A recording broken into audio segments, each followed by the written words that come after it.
Perkembangan penyidikan kasus pagar laut, kita sapa jurnalis Kompas TV Rahma Piliang bersama juru kamera Julian Fernando di Mabes Polri Jakarta. Rahma, usai mengantongi pengakuan dari Kades Kohot soal pemalsuan dokumen, lalu apa yang didalami oleh polisi untuk menetapkan tersangka?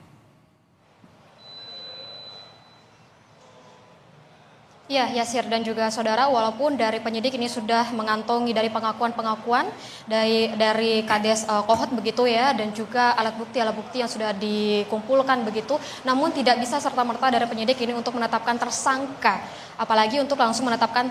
Kades Kohot ini sebagai tersangka dalam kasus pemalsuan surat penerbitan SHGB yang ada di Laut Tangerang, Banten begitu, Yasir dan juga saudara. Tentunya untuk bagaimana untuk menetapkan tersangkanya, dari penyidik ini akan melakukan dan juga harus ada pembuktian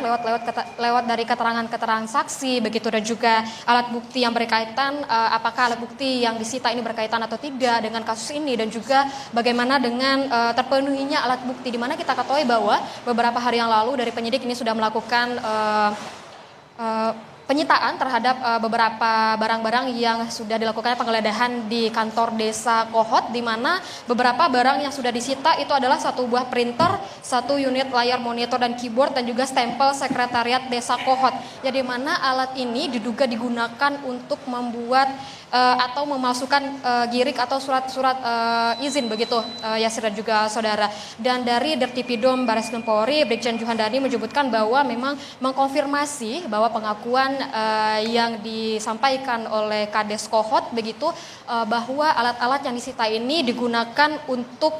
membuat surat izin palsu di lahan pagar laut Tangerang. Dan inilah yang akan diperiksa begitu ya dari penyidik, dan akan didalami baik dengan keterangan saksi, di mana bahwa saksi-saksi yang sudah diperiksa ini totalnya sudah ada 44 orang saksi yang diperiksa, termasuk dari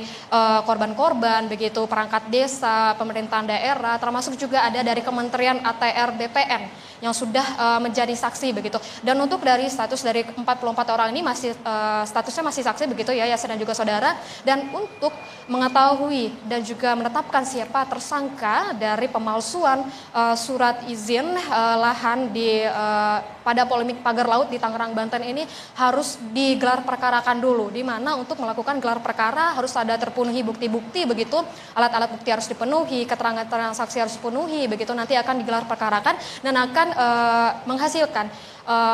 pidana ini, tersangkanya siapa dan juga apakah berapa banyak orang tersangkanya begitu. Dan juga kita ketahui bahwa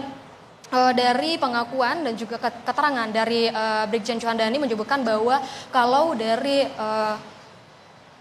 kasus ini tidak hanya sendiri saja dari Kades Kohot yang melakukan pemalsuan begitu, pasti adanya pihak-pihak lain yang turut melakukan